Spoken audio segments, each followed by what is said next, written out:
everybody, and welcome to another episode of Horror Movie Night. This week, we're discussing director Paul Lynch's follow-up to 1980s Prom Night, Humongous. What? You know, I didn't do very much of a deep dive on this, and I did not catch that. I had to know who this director was, and when I saw directed 1980s Prom Night, and then this was the movie immediately after, which raised a ton of questions, and we've got questions out the ass for this movie. But, so the only piece of trivia that I wrote down was this. Director Paul Lynch was inspired to make this movie after he heard a kid use the word humongous. Cool, fucking cool. You know, filmmakers are the worst. They will do anything except go to therapy, dude. Filmmakers will do anything except go to therapy. And listen, I'm so sorry. Yeah, so I did Kyle, not. I'm going to come to your slight defense, and then I'm going to let you air your grievances. Yeah. Because I also didn't like this movie, but I'm very confused. Like, I'm kind of glad that we're going to kind of work this out in conversation, because this is our therapy. Yeah, well, because especially like knowing that this was off the heels of a successful movie, I feel like there would have been more budget given to this movie. Like, this movie is cheap, and they have to use like bad filmmaking techniques to cover up the cheapness, and that's where you get this movie that's like hard to follow, kind of boring for long stretches of it. Like, you barely see what this thing is. That's like, it's just like there's so many mistakes, and mistakes that don't, like, it would make more sense if this was the movie that he made before Prom Night, then like this, like, all of that's baffling. And I said this to you earlier, Kyle, like,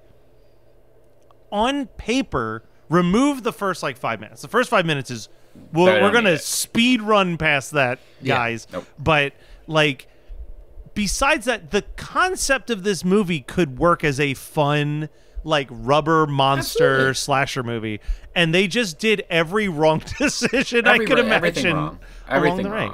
So, Kyle, why did you pick this in the first place? Let's start there. we actually, I feel like I don't know if it was on air or not, but we had a conversation about the I think it was a poster for this. Patreon episode. It might have been a Patreon episode. We were talking about we probably either were talking about it or we just sort of fell down that rabbit hole of talking about posters, just like posters of a movie, you know. And Humongous has an incredible poster. Yep. Great poster.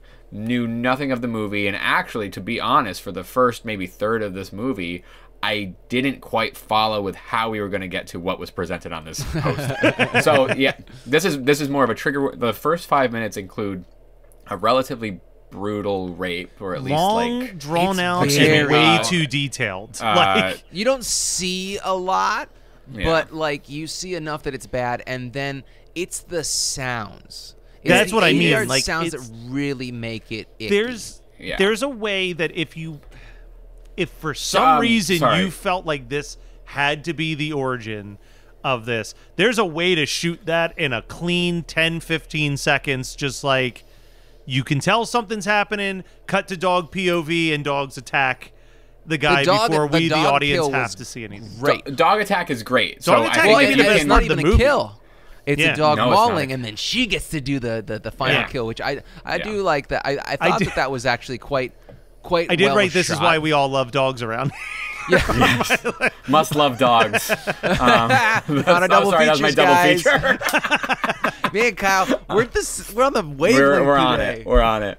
But I picked it based off the cover, and I mean the plot is, like you said, on paper it sounds like it could be fun, and I think that there are a lot of like interesting, not set pieces in the scale of the thing, but just like pieces of story that get you there. I love this sort of dysfunctional sibling thing that's going on. You have this, but they're still choosing to go on a family vacation, like with their girlfriends. And they haven't beat the fuck out of each other for the entire summer, because this is like their last hurrah, right? It's Labor Day. Yes, it's Labor Day with a U because it's Canadian. Yeah. So Labor Day weekend. They were like pretending that this was on the Michigan side of Lake Michigan, when somewhere near Port Huron. Definitely not. But no, like, again, what you're talking about, Kyle, like, I'm not going to say anything here, but there are at least two movies that are in my head as potential double features that both use very similar setups to much more enjoyable conclusions. Yes.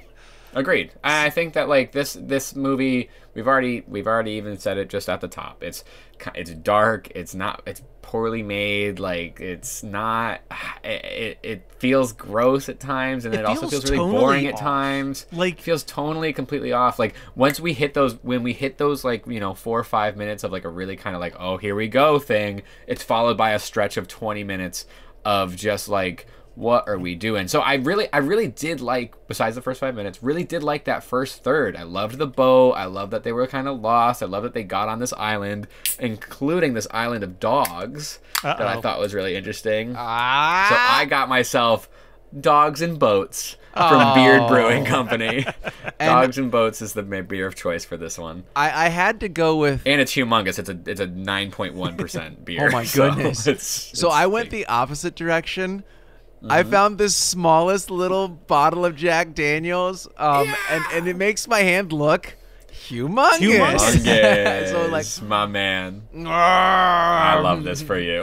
I'm humongous. There's at least two things that I felt were really weird in this movie, and like one thing is that the sister Carla, at least in the beginning of the movie, the sister Carla has more chemistry with her brothers than either actress that is playing the actual sexual partner of the brothers, which is a weird call casting-wise.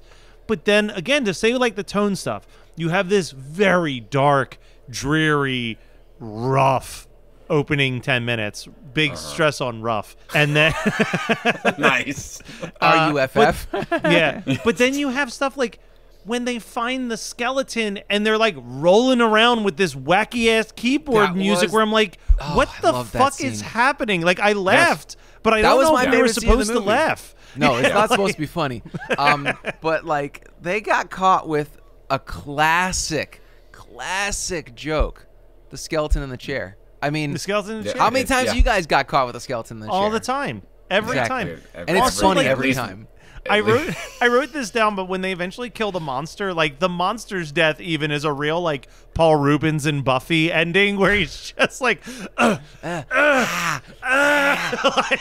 it's such a drawn out dying. Like so what's all the trauma that he gets? He gets the fuck beat out of him with a bat or like a table leg, right?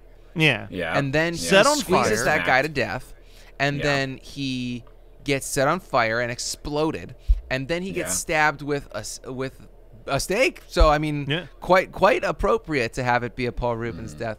Carla's death, I thought was going to be cool, and then it feels like a very because it looked like we were gonna get like a prosthetic head explosion, and then he just throws an actress. Looked good too. Yeah, the head looked good too. Yeah, like, and then it's just an actress with some red on her face. I know that so first of all, that's the only kill in this movie that I actually felt bad for the victim. Yeah, Carlos. Everybody else was like, I don't give a fuck about you. You know, like I couldn't have been happier when the shitty brother got murdered. He was such a bad person. You mean the one that says to his girlfriend as she's leaving, maybe if you'd come, it'd be historic. Like all your advertising is how bad at sex you are. And like, then in 2 minutes, then go points a gun at his own brother. Yeah, and his brother's like, oh, stop fucking around. Don't get on the boat with your brother after he points a gun at you. The vacation's off at that point. You are done. You're not gonna. Don't get on the boat. Don't be there goes fucking Jerry again. Like what? Yeah. He shoots. Jerry he doesn't drinks. just point the gun. He shoots the gun off like away from his brother. And like, his brother gets like their fights though. Their actual fisticuffs are so ridiculous because I'm like, you guys seem to fight a lot and you're really bad at it. You know, bad. Like this isn't like a fun brotherly scuffle. But the head smush of it all, I have the same qualms with Halloween 4, The Return of Michael Myers, because we get the boyfriend. You know, he's like he's got the shotgun and he like. It like stalls or something like that, and then he, or whatever the word is when it gets stuck, it doesn't shoot Michael. Not like it'd stop him anyway. And so Michael comes up and he like grabs him and he like kind of smushes his face, and at least you hear bones cracking, you know, at it. But it's the same disappointing lack of Yeah. You know, like I want to see a smushed head. If Yes, just smush that's the head, what I mean. please. If Just Lloyd Kaufman can do it, and that's everything. what I was trying to get at. Man, Kyle, So- you and I are the same. We are the twin brothers in this movie today. Which one's going to Let's shoot who? fisticuff. Yeah, no, so- Scott's definitely going to shoot me. And So- against, So I want to read this paragraph from Wikipedia because maybe I wasn't paying enough attention to this movie. I don't know. This paragraph in the middle of the plot summary just feels like speculation to me. And it says, Eric and Sandy deduce that Ida's 35-year-old mutant son is the one behind the murders, left insane by his life of solitude, with nothing to do but learn from Ida and explore the wilderness. Yeah, he became that sign, immensely strong, a capable hunter, and is convinced that all outsiders are a threat to him and his mother. With the death of his mother, he was left without any basis of reality and 8 dogs to survive. So there's some truth there, but I agree that the writer of the Wikipedia took some is liberties. really extrapolating a lot because Potentially Paul Lynch. I was about to say it could be the writer director. But I get it because they do say, "Oh my gosh, it was the R baby," and he's never seen anybody, and his mom hid him from the world. I don't think that him being on the island made him a good hunter, because if it was, he wouldn't have eaten the dogs. Exactly. He would have used them to get food for him. He's a fucking idiot, you know? Like, he's definitely got mental problems. So, not a good hunter. I don't think that living on the island made him, quote-unquote, insanely strong. He had to have been born mutated. And that really disappoints me because it's basically just saying that an R baby, there's no incest there. It was just some drunk asshole who forced himself on Ida. If they would have put just a little bit of a backstory in there where instead of it could have been like they were making love. It was her and her boyfriend, and then there was like toxic ooze that came up on the side of the shore when they were banging, and then he melted into goo, and then she had this mutant baby. Like, there are so many ways to make this movie that aren't triggering and terrible in the movie. Yeah, they are exactly. not in the. So, look, let me throw an idea out this there. movie. Look, let me just throw it out there, or just don't make it. Wait for a kid to say a different word. This movie has so many sort of false starts / unfinished variables. Like we have this whole dad that looks like Freud who unleashes the hounds at the beginning of this movie while his daughter is being hard in the woods. So like I was like, oh, okay, so we have this family. As we're going and learning about like where we're gonna go to this island, I'm like, oh my gosh, this island has got a crazy like psychology doctor who's in the woods and he has all these daughters and something like, and none of it comes to fruition. Yeah, it would be so much more interesting. It feels like, what are we doing? Like, it feels mad. Like a combination. I'm so sorry. I'm so mad. It's all right. It feels like a combination of first draft script and also like money running out throughout the production and just having to be like fucking scrappy. You know what I mean? Like, and again, one of the other facts that I read that at the time that I read it, I didn't think anything of it. And then the more I watched the movie, I was like, well, that's fucking stupid. Is like the actor who played the mutant, it said, had to be driven to and from the set every day in full makeup. Fucking why? We see his face for exactly 5 seconds the entire movie. He doesn't even need makeup except for literally one scene. One droopy eye. Like I had How many days on set? Like what? Maybe the one? Was it just the one? Was it the one? They didn't have time to take it off, so 2 one days, day but they wanted it to sound like it was much more gruesome. I couldn't figure it. I was like, why? Half of it's POV shots, like, and the rest of it's lit so poorly that you can't even see the fucking thing.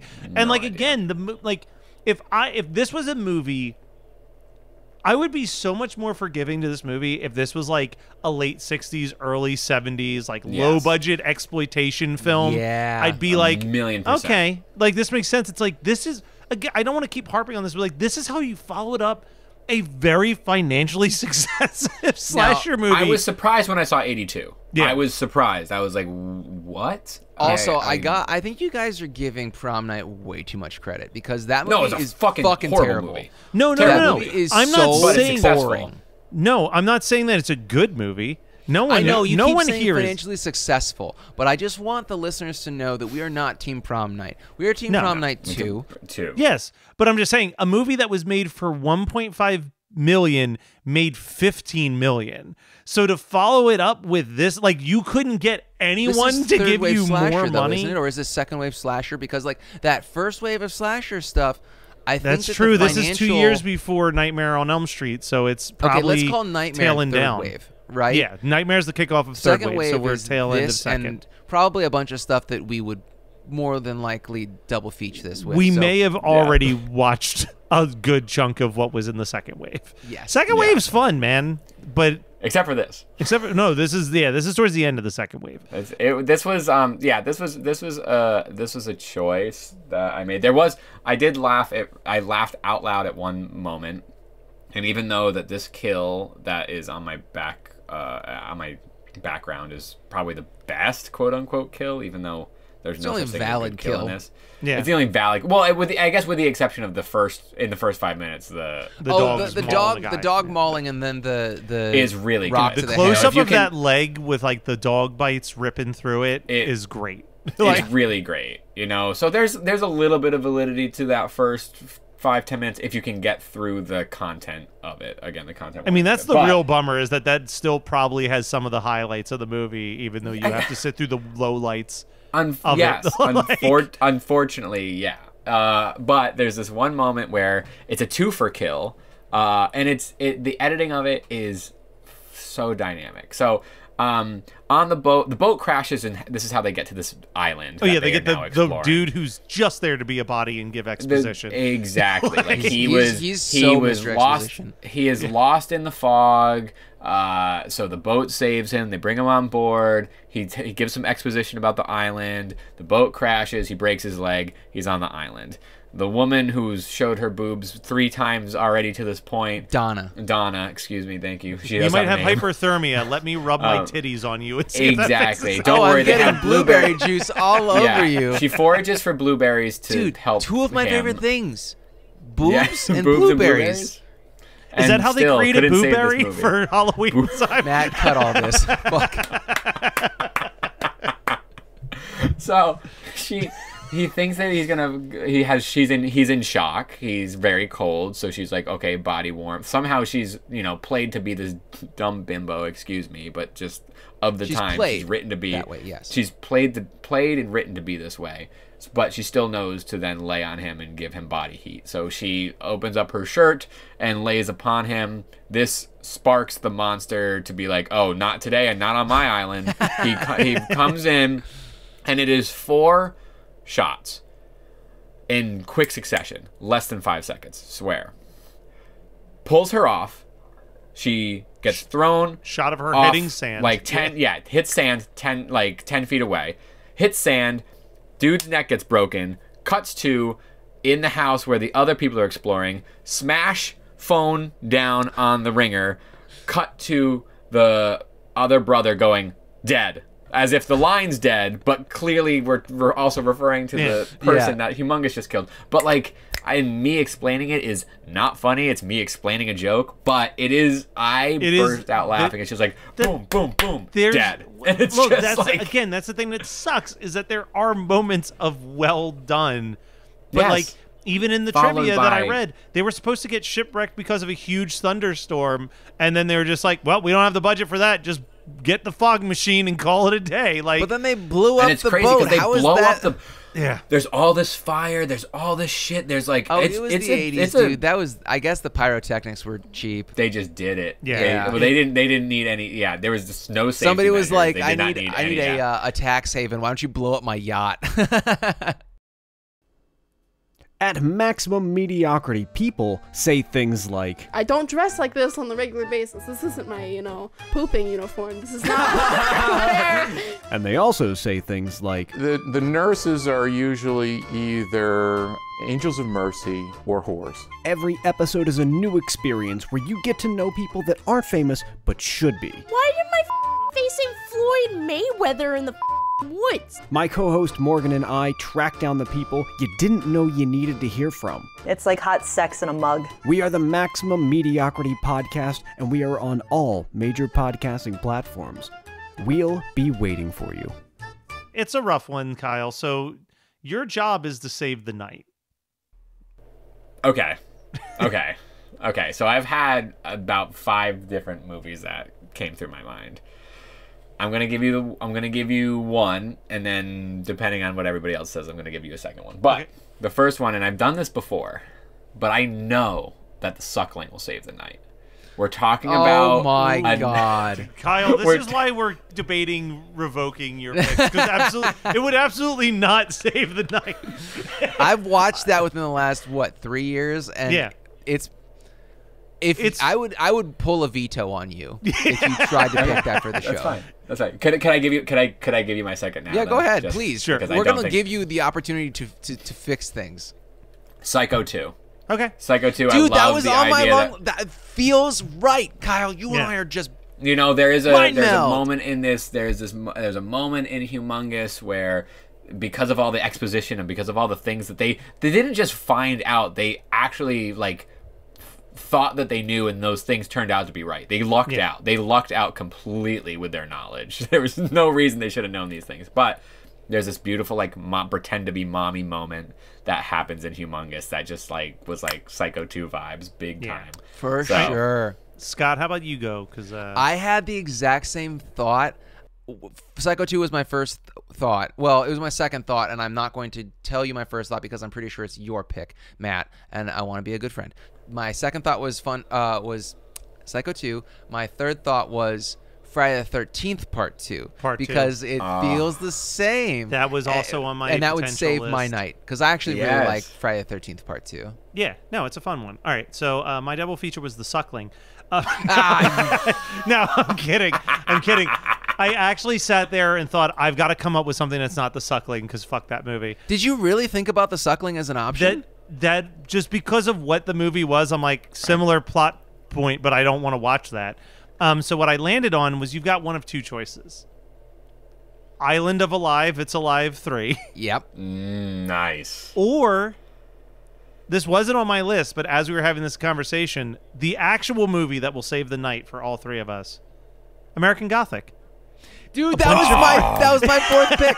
I could have sworn that you were going to go with The Funhouse. No, The Funhouse is a great pick. The Funhouse is also a great pick. It's the same. All movies better than this. There's a million concepts going on here that, oh my god, Humongous sucks. And we could have also, if you want to make the night not better but not worse, you could go with Slaughterhouse. Yes, I also thought Madman. Madman has some good vibes too. Between Madman and Slaughterhouse, I really think that Madman we could get an episode out of. I know for a fact because I was going to pick it for my Cannibal Whoopsies this year. Slaughterhouse is so unfun and so uninteresting. I was going to say, Madman has a vibe of, you got to sit through a lot of boring, but then when the killing starts happening, the kills are really good. Slaughterhouse is just drawn out, man. It is. Yeah. Slaughterhouse is drags. 88. It really wants to be. It's 88. Yeah, Slaughterhouse is 1988. It wanted to be Motel Hell, real fucking bad. Yeah. Motel Hell without any of the charm of Motel Hell. No, it's no charm, no interesting beats. It's just. It's one dirty. that's on my shelf that I think every 4 or 5 years I'm like, let me watch that and see if that's going to work as a horror movie night.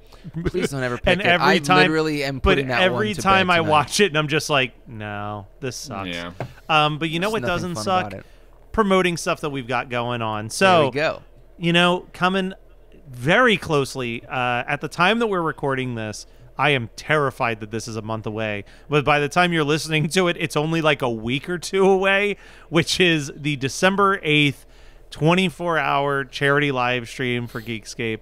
The holiday extravaganza will be there for a segment. Stay tuned. I'm sure we'll be streaming on our Facebook page. Please, please, please donate to the Big Brothers Big Sisters of Central and Northern New Jersey. I'll even put a link in these episode descriptions for a little bit in case you can't watch the live stream, but you should certainly watch the live stream. Please donate. Any little amount of money helps. And do either of you have anything real quick before we jump to the last segment? Yeah, so I do horror finds, which I've talked about often on this podcast. You do horror and finds? me? Horror finds? Yeah. And I'm going to just say this. You've heard it here first. MTV News. I don't know how much longer horror finds will exist. I think that it will exist until Creature Feature Weekend. 2024. Correct, 2024. I'm not sure. I love it. It is one of my favorite things to do, but the time dedicated to it could be not better spent elsewhere. But anyway, you have other complicated responsibilities. feelings. Yeah, I do. But- I've been there before too. With Yes, right. It was a thing that I enjoy, and I still enjoy it. But this could also, I could be talking out my ass. But all that to say, we have launched a Depop as well, and by we I mean myself and a filmmaking partner of mine, Bill Fulkerson, who co-directed Survival of the Film Freaks, and we've been working on other projects together. But he's been offloading. He went up into his attic, and he grabbed about 250, 300 plus shirts, wrestling, horror, bands, hardcore, metal shirts that he's had. He's one of these guys who he goes to a lot of shows. He likes to support. He'll grab a shirt because that's the best way to support these artists in a lot of ways, and wear it a couple times, if at all, and then retire it. And it goes up into his attic. So on Depop, under Horror Finds, we still use Horror Finds, been putting up a lot of metal, wrestling, and horror shirts up there. A couple sports like jerseys, and he's an all around guy, but a lot of music stuff first and foremost on Horror Finds. So if you're on Depop, if that's your kind of thing, a lot of cool shit up there, from like early 2000s to present. At least of the stuff that we've taken photos of. We did a session where we did about 170 products or shirts, items, and I still have bags and totes in my basement that we haven't gotten to yet. So keep an eye on that. All those proceeds go to our OTC Industries projects, as literally to just help fund and pay for the other folks that are helping us with these projects, particularly in post-production. Like colorists and editors and sound mixers all don't get a lot because money is spent on production and not post-production. So we're trying to get that stuff finished up. So Depop Horror Finds. I've been liking Depop a lot more than I expected to. I might be looking at your store right now. Yeah, just seeing what's in there. A lot of it's extra large black T-shirts. Also, I should have just said that. Oh, if you're looking for extra large black T-shirts, Kyle, I'm going to throw this out there, and I will send you the money because I want to support. But if he has the old school Daniel Bryan Fear the Beard T-shirt, I will take that. He's got a few Daniel Bryan. I saw that they've all sold so far. Thank you. Yes, they have. They have. So, let's do what did we watch? Whatever, Kyle. This was your pick, so you kick us off on that. Oh yeah. I've been watching. And I have not finished it yet, but I watched a movie. I am currently watching a movie called The Shadowed Mind. Severin put it out. It's also available on Tubi. And let me just read you the first line of the IMDb synopsis. A story about a quote-unquote horny jail and a mysterious string of murders after a certain new patient gets in. And it's a South African film that ended up getting banned in a bunch of places. And it's a semi-improvised script about a psychosexual prison / psychological experiment that's happening. Everybody has some sort of either sexual ailment or sexual history that then what year is it? It's not it's I want to say it's 88. 88, yes. Okay. And the back of the Severin packaging really nails it because it's Argento meets Nicholas Roeg. It's it has these beautiful visuals and lighting and all this stuff, but it has this weird sexual, but like not overt, but then also like also pretty overt. I don't know. It's like it's not subtle because it's trying to hide anything, but it's also like presenting the sexuality of it as normal or sort of like typical, even though it's supposed to be this sexual jail. It's very interesting. I'm not following with it. Horny jail should be what it's called. When I remake it for Tubi, it'll be called Horny Jail. We have about like 30 minutes left in it, and I'm just fascinated by movies that place us in what they think is some sort of psychological experiment. The Fear is a great example of that. I love when filmmakers, artists shoot for this really... They have an idea that they need to express, and they need to express it in a way that doesn't really exist. And I think the way that you do that is pretend that it's a psychological experiment. And I've been really enjoying. I've been really enjoying that. That happens with there's more movies that are not coming to mind, but that is a subgenre that I think exists. It's very, very small. Like a sub is almost too big of a word for the type of genre I'm describing, but I think there is a small pocket of films that are like, this is a psychological experiment, but it's horror. Bad happens. Dreams? Is Bad Dreams considered? Bad Dreams? I would say is that Bad cream Dreams. Of the crop of that subgenre? I would say X-Ray, even though it takes place in a hospital. Yes, right. So like it takes place in a hospital, but like clearly it's not just like a regular hospital. Like things like that are really I don't know, I just find them interesting because I think it can be fertile soil, but could also go off the rails very quickly. Like you need to like there's a fine line of things that are successful in that realm, and then most things are not. Okay. Period. Scott? So I have two things, and it's because one of them I'm confused why it's popular. They're both recent releases. I'm going to start with a thing that I did not enjoy. When Evil Lurks. This is the quote-unquote movie of the year for a lot of people, horror movie of the year. It's Argentinian. It's the same guy who did Terrified in 2019 or 2020. Yeah, I've actually heard other horror podcasters put this as like one of the best films of the year, too. I haven't seen any Horror of it, Talk is just every horror reviewer on TikTok. They're just like, this movie's so scary and this movie's blah, blah, blah. And like, I was really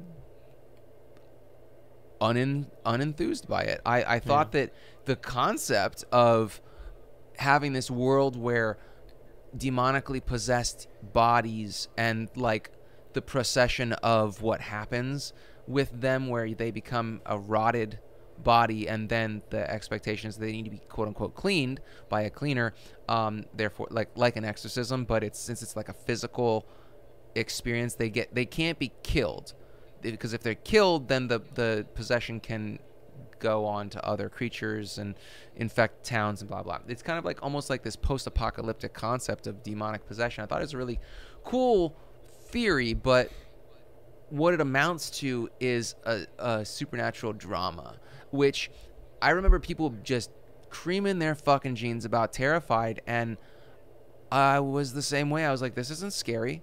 It's like bad CGI jump scares. This I would say is a more well thought out concept, but I was just like, I'm just scratching my head because I feel so detached from modern horror, because I honestly can't tell you the last time a movie came out that really scared me. I've enjoyed horror movies, but I haven't been scared by them in years. Probably, I guess Hereditary was the last one that really, really fucked me up, you know? Yeah.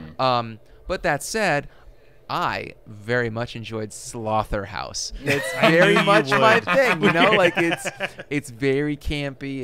It's a PG-13. That's shocking. If I remember correctly, it's PG-13. It is quite a light movie. It feels very Happy Death Day to you, or Happy Death Day, not the sequel, but it feels very Happy Death Day in the approach. It really knows what it is. It's not trying to be anything more than that. I enjoyed it very much. Also, it's an animatronic killer sloth. It's just a funny fucking concept, and it There works. you go. For me. What's not to love? I'm gonna do a book. I mentioned this in the Slack, but I'm gonna mention it here. I actually first heard of this book through the Colors in the Dark podcast. Rebecca McKendry recommended it. Her pitch was so enticing that I immediately went on Amazon and bought a copy.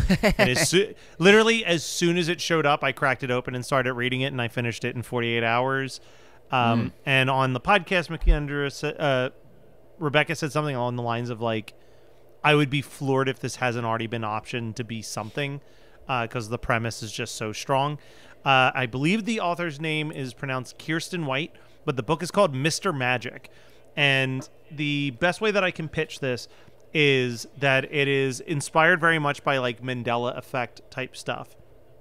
And in the world of this book, there was a kids program called Mr. Magic that everybody has vivid memories of watching. And it was a weird show in which 6 children would sit in a circle and summon Mr. Magic.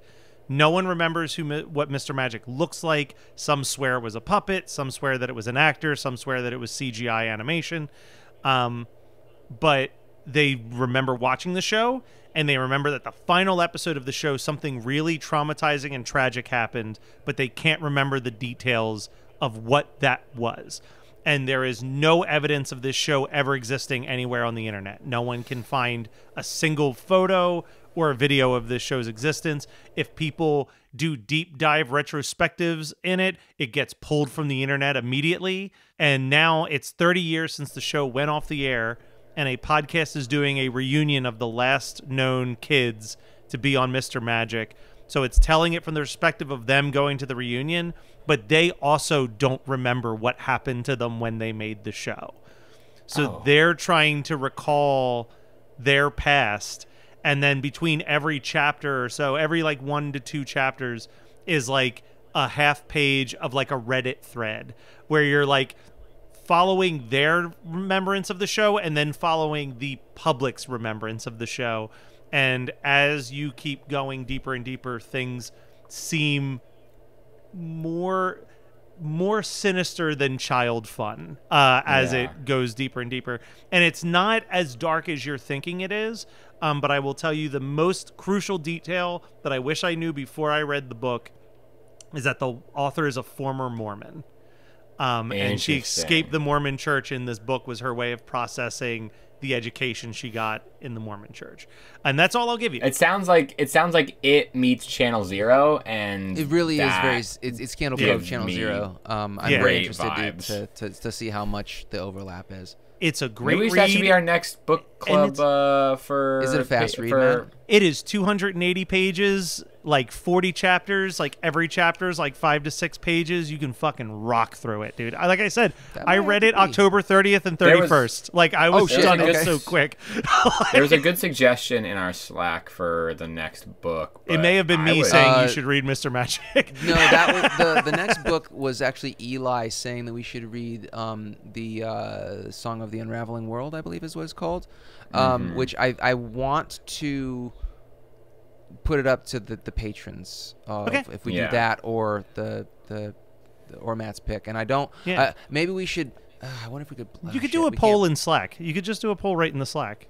Yeah, so. But I don't want people to know it's yours and then think that they're buttering you up by picking your book. Matt already posted in that. I know. That's why whatever. It doesn't matter. They don't have to butter me up for shit. They hate me.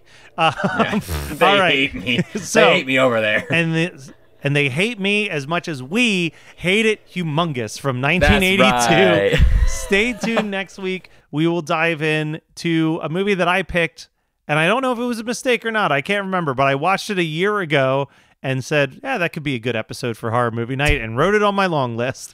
But I remembered it was available for free on YouTube, and that seemed like a good enough reason to pick it. So stay tuned, and we'll be back next week with even more Horror Movie Night.